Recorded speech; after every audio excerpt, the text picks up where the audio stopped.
Time నువ్వు చెప్తావా నన్ను చెప్పమంటావా? ప్లేస్ నువ్వు చెప్తావా నన్ను చెప్పమంటావా? టాపిక్ నువ్వు ఇస్తావా నేను ఇయ్యన్నా? ఏడికి రమ్మంటావు, ఎన్నిటికి రమ్మంటావు? అగో ఏమైందే బాలన్న, ముచ్చట్లు చెప్పమంటే ఎవరితోనో షరతు కట్టుకుంటా సినిమాలో ఏషకాల లెక్క డైలాగులు కొడుతున్నావు అంటారా? అట్లా అన్నది నేను కాదు, ఎవరో మీరే చూడురి. ముఖ్యమంత్రి విసిరిన సవాలుకు నేను రెడీ. మా పార్టీ తరఫున నేను వస్తా. చేసేదే చెత్త పాలన, దాని మీదకి చర్చ అంటాడు. వెల్కమ్. వరంగల్ చౌరస్తాలో పెట్టుకుందామా? ఎక్కడైతే నువ్వు రైతు డిక్లరేషన్ అని చెప్పి నువ్వు మీ రాహుల్ గాంధీ వచ్చినరో అక్కడికి వస్తావా? పెడదామా చర్చ? ఈయనరా కారు పార్టీ లీడర్ కమ్ మాజీ మంత్రి కేటీఆర్ సార్ ఏమంటుండో ఇంకా మస్తుగానే అన్నాడు. మొత్తం ముచ్చటి నుండి అశోక్ నగర్ చౌరస్తాలో పెడదామా? 2 లక్షల ఉద్యోగాలని చెప్పి రాహుల్ గాంధీ డైలాగులు కొట్టిన అశోక్ నగర్ చౌరస్తాలో పెడతావా? తెలుసుకుందామా? రైతు మీదైనా నిరుద్యోగుల మీదైనా దేని మీదైనా సరే టాపిక్ నీ ఇష్టం.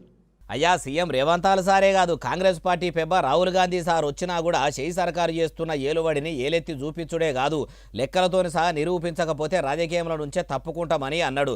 ఇంకా మొత్తం ముచ్చటి నుండి ప్లేస్ నీ ఇష్టం, డేట్ కూడా నీ ఇష్టం. చేతనైతే నువ్వు వస్తావా, నీ రాహుల్ గాంధీ వస్తాడా, ఎవరు వస్తారో రండి.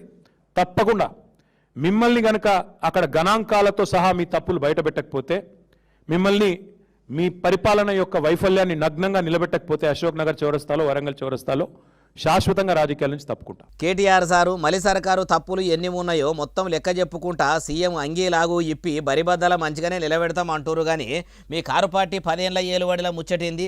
మీ అయ్య కేసీఆర్ సారు నేను గట్టినా అని చెప్పుకునే కాళేశ్వరంలో జరిగిన అవకతవకల మీద కూడా ఇట్లనే మాట్లాడతారా? మీరు పట్టణంలో పెట్టిన ఈ కార్ రేసు మీద కూడా ఇట్లనే మాట్లాడతారా? మీ 10 ఏళ్ల పాలనలో గొర్రెల పథకంలో జరిగిన గోల్మాల్ మీద కూడా ఇట్లనే మాట్లాడతారా? అయినా ఎవ్వరు సారు ఏలుబడిలకు వచ్చినాక తప్పులు చేయకుండా శుద్ధపూసల లెక్క పనిచేసింది.